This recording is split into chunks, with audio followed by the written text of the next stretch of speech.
James walked into the café, his MAGA hat a silent declaration of his political stance, and instantly the atmosphere shifted. The eyes of every patron locked on him, and within moments, Karen, the self-appointed moral authority, was on him like a hawk. She didn't hesitate. Her words were sharp, her accusations venomous, but she had no idea who she was dealing with. By the time she realized, it was too late. Everything she believed about him was about to come crashing down. What happened next was something no one saw coming. James is a man who stands tall, literally and figuratively. At 6'2", his presence commands attention, though he doesn't try to be imposing. There's an undeniable confidence in the way he carries himself. His movements slow but deliberate, his posture straight, shoulders squared.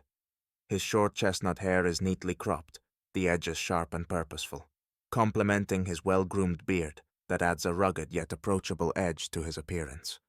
Despite the easygoing appearance, there's a quiet defiance in the sharpness of his jawline, the subtle tension in his features that speaks of resilience, of years spent fighting to stay steady amidst challenges.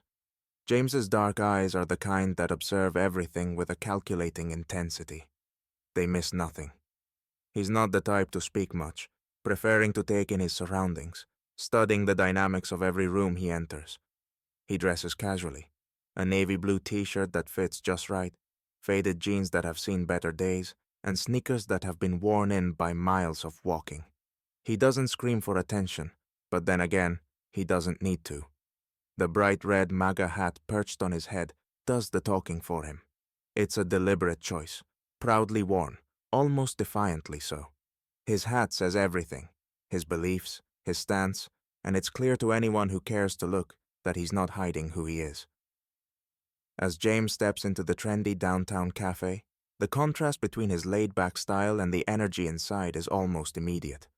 The atmosphere, once light and buzzing with casual chatter, thickens as soon as he crosses the threshold. It's as if his presence stirs the air, and for a moment, the hum of conversation slows down, the subtle murmur of voices pausing, just enough to notice him. Some people glance his way, eyes darting to his hat, while others try to act like they're too busy to care. But the shift is undeniable. He moves with purpose toward the counter, unaffected by the eyes on him. His walk is steady, sure, his confidence almost radiating from him as he glides past the patrons who are now stealing curious glances. The space feels charged, like a silent standoff, the contrast of his composed demeanor against the uneasy glances thrown his way. At the counter, Karen stands, her over-processed blonde hair perfectly styled in an almost cartoonish way, her pastel-colored cardigan neatly hugging her frame. She's in her late 40s, an air of superiority hanging around her like a badge of honor. The kind of woman who believes she's entitled to voice her opinion about everyone else's business. Her pearl earrings shimmer with each movement, adding to the pretentious aura she projects, while her crossed arms tell the world she's already decided how she feels about James. She mutters something to the barista, a young guy in his 20s, clearly uncomfortable with the situation. The barista's eyes flick between Karen and James, trying to gauge how to respond, but it's clear that he's already been put in an awkward position. He glances nervously toward Karen, who is locking eyes with James, her gaze sharp and accusatory. The tension is palpable, and the room feels like it's holding its breath. "Excuse me, sir," Karen says, her voice slicing through the air with an icy sharpness. "Are you here to cause trouble?" Her words drip with judgment, an accusation hanging in the air before James has even said a word. James doesn't flinch. He tilts his head slightly, the faintest of frowns tugging at the corners of his lips. It's clear he wasn't expecting this, but he recovers quickly, his tone cool, unwavering. "No, ma'am. Just here for a coffee." His voice is calm, controlled. No anger, no defensiveness, just an effortless grace in the face of her hostility. The barista, caught in the middle of something much bigger than his pay grade, steps forward. His eyes flick back to Karen nervously, his shoulders tight with tension as he tries to de-escalate. "I'm sorry, sir, we can't serve you with that hat on," he says, almost apologetically, the words hanging heavy between them. James raises an eyebrow, a slow breath escaping his lips as the weight of the moment settles in. "I'm sorry, You don't serve people because of a hat? His voice remains steady, but there's an underlying disbelief. He challenges the statement, not with anger, but with an almost bemused defiance. The barista's face flushes, his gaze quickly darting back to Karen, who is now practically seething with self-righteous fury. Karen steps forward, her posture now bristling with indignation. Her eyes gleam with a mix of triumph and venom, and she sneers, her voice dripping with disdain. "It's not just the hat," she spits out, her words designed to wound. "It's everything it stands for. You're not welcome here." She glares at James, her body language radiating judgment, as if he's beneath her, something to be discarded. James doesn't react the way she expects. There's no defensiveness, no anger. Instead, he lets out a soft, almost amused chuckle. It's not mocking, just a quiet recognition of the absurdity of the situation. "I'm just here for coffee, Karen," he says lightly, but his tone is firm. He doesn't flinch, doesn't give her the satisfaction of a reaction, standing tall, confident in his refusal to engage in her petty attempts to provoke him. In that moment, it's clear to everyone watching that James is the one in control, not because of his hat, but because of his unshakable confidence, his refusal to be moved by her venom. James stands grounded, a quiet force, while Karen's hostility grows more futile by the second. It's not about winning the argument. It's about having the power to simply be, unshaken, unaffected. The café is a microcosm of modern life, noisy, bustling, and filled with an eclectic mix of voices and clinking coffee cups.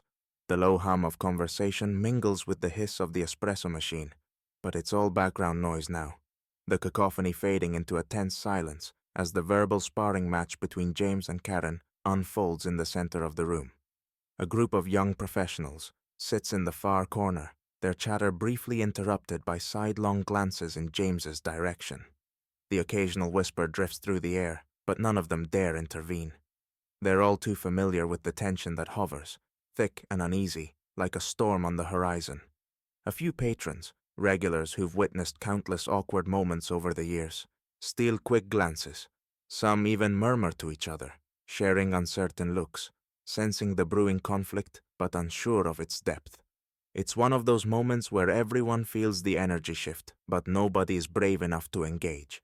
Karen paces around like a caged animal, her heels clicking sharply against the cold tile floor, each step echoing in the now dense air. She's a woman who thrives on being the center of attention, a fact she seems to relish as her voice grows louder, more strident, rising over the din of murmurs and the clink of coffee cups. Her face is twisted with contempt, eyes flashing as she delivers her pointed verbal attacks. "You people have no place in society with that nonsense," she spits, her face contorted into a sneer. "Wearing that hat is like declaring you're a bigot." The words hit James like a low blow, but his face remains a mask of calm. His eyes flicker with irritation, but it's a brief spark, a momentary twitch of annoyance that disappears before anyone can fully catch it. He's not one to be easily provoked. A slow, deliberate breath escapes him, and his jaw tightens just slightly, the only sign of his irritation.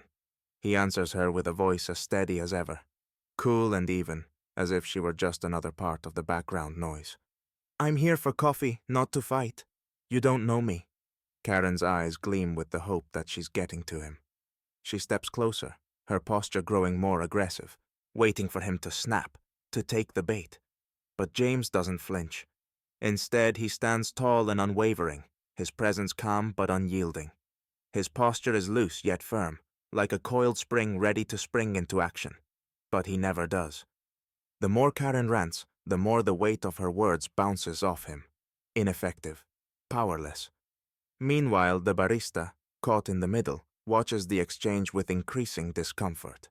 His shoulders are tense, movements twitchy, and he wrings his hands behind the counter, clearly unsure how to diffuse the situation.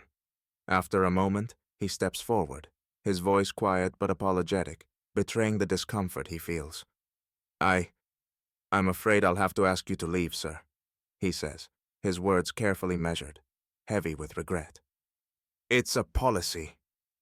James gives a small, almost imperceptible nod, acknowledging the barista's discomfort. He's not angry with the man, not even upset. The situation has escalated, but James is unshaken. "I understand," he says, his tone polite yet firm. But it's clear in the way his feet remain planted, his shoulders squared, that he's not going anywhere. Not yet. Karen, on the other hand, lights up with what she perceives as a victory. The smugness in her voice is undeniable when she mutters under her breath, just loud enough for James to hear. "Finally, some decency around here." Her shoulders relax as she believes she's won. She's driven him out. The self-satisfaction in her voice is almost palpable, like a judge delivering the final verdict. James, however, remains still, his eyes narrowing just slightly, the faintest hint of amusement tugging at the corner of his lips. There's no anger in him, just the calm confidence of someone who's been here before and knows exactly how this story ends. The words don't get to him.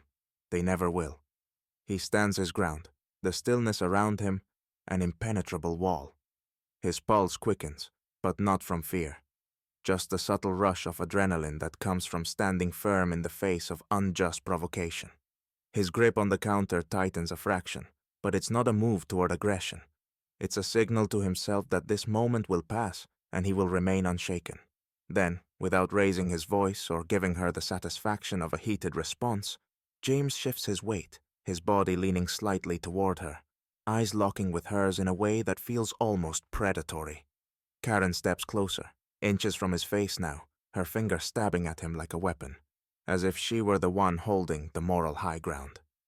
"You don't belong in a decent establishment," she sneers, each word dripping with venom, her voice sharp and full of disdain. But James, unbothered, stands his ground. He locks eyes with her, unwavering, his gaze never faltering. There's no fear, no submission, only an unmistakable calm that throws her off balance. His voice is quiet, but it carries the weight of finality, of someone who knows exactly where he stands. "I'll leave when I'm ready, Karen." For a moment, Karen's finger hovers mid-air, poised to deliver her final condemnation.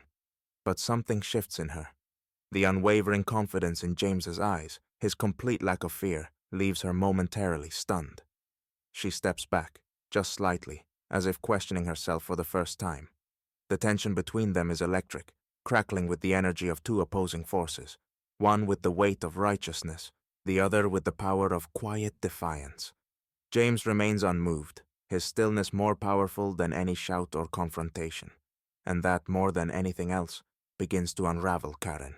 The atmosphere in the cafe is electric with tension, the kind of atmosphere that makes everyone hold their breath, waiting for something to happen.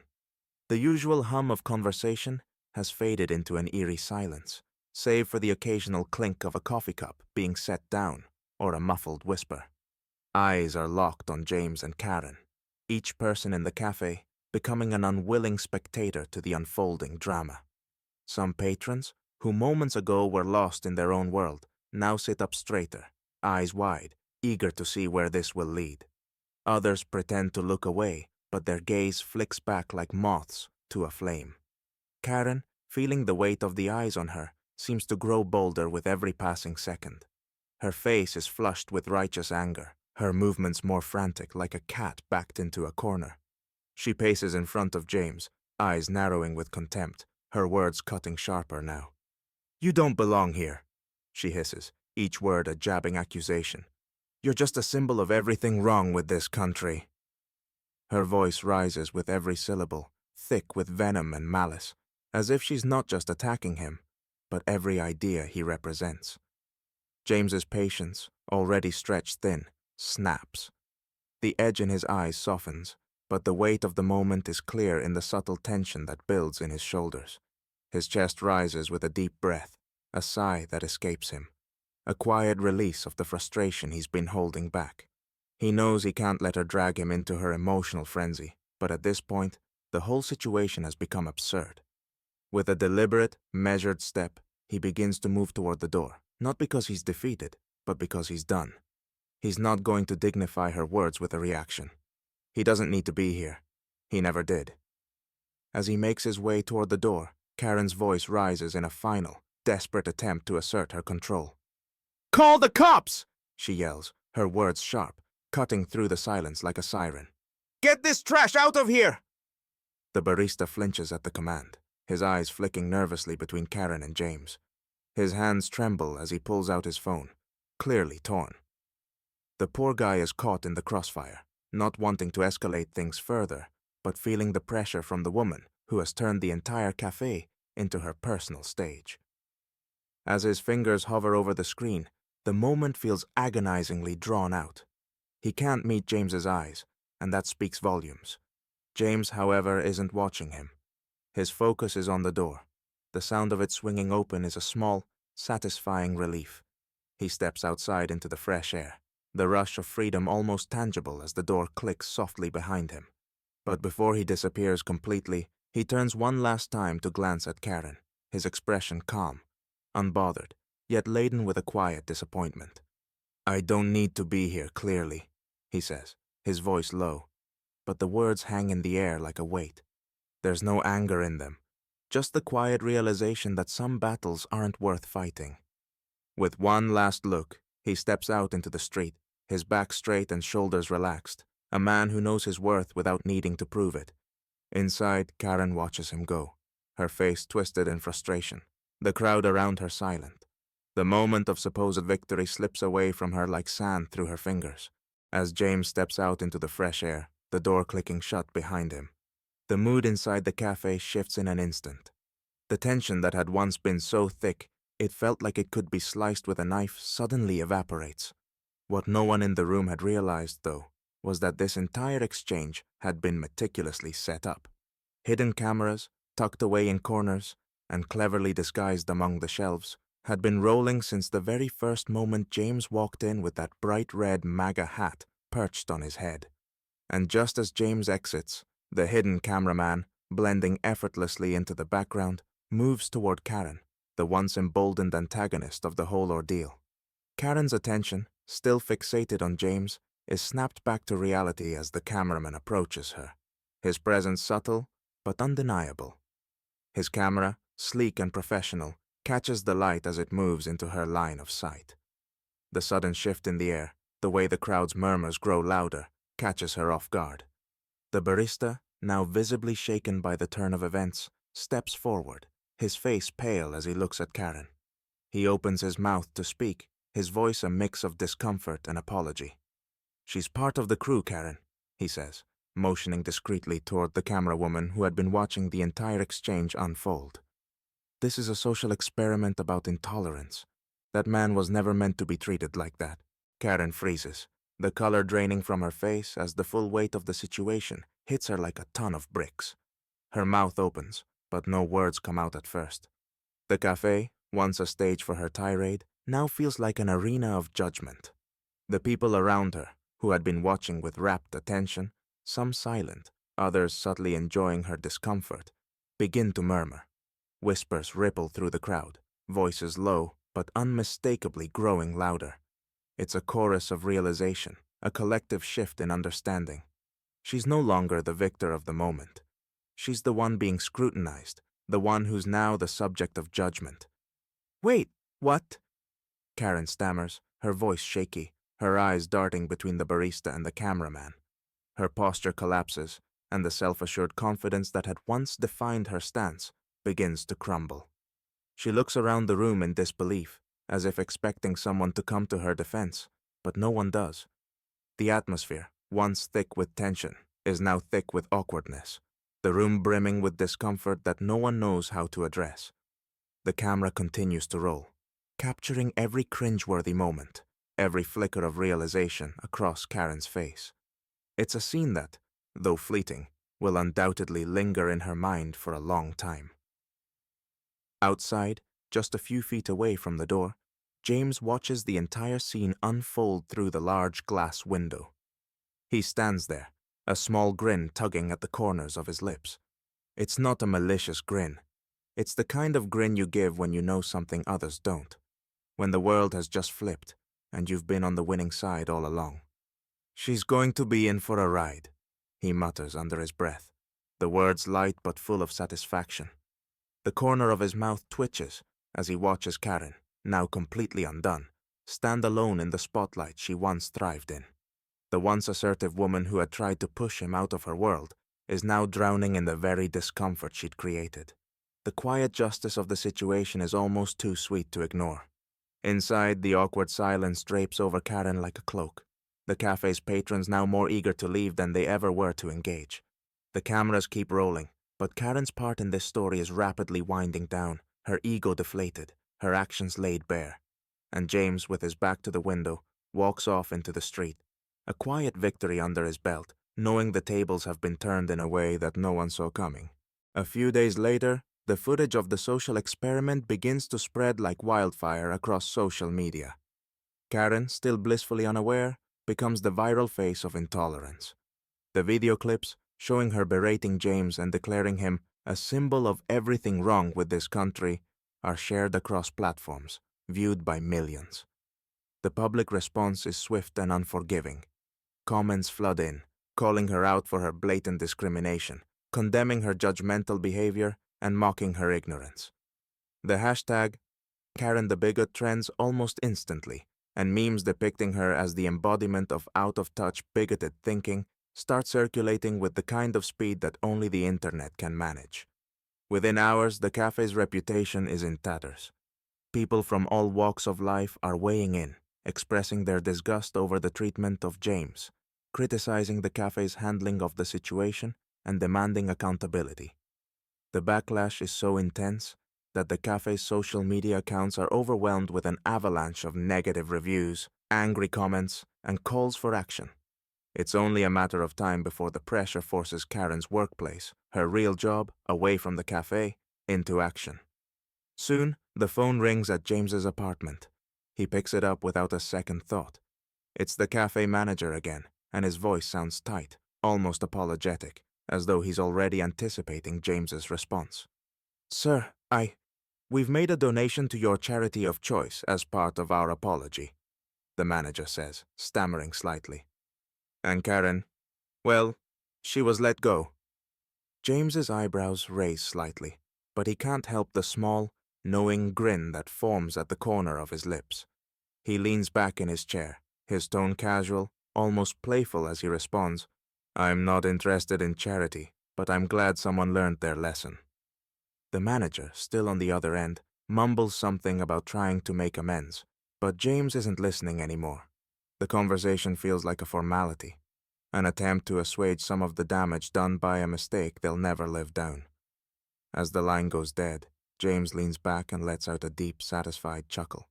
He can almost picture the manager's awkward posture as he sits in his office, probably still wringing his hands over the mess he's helped create. But James doesn't care about the apology or the donation. What's really made him smile isn't the money.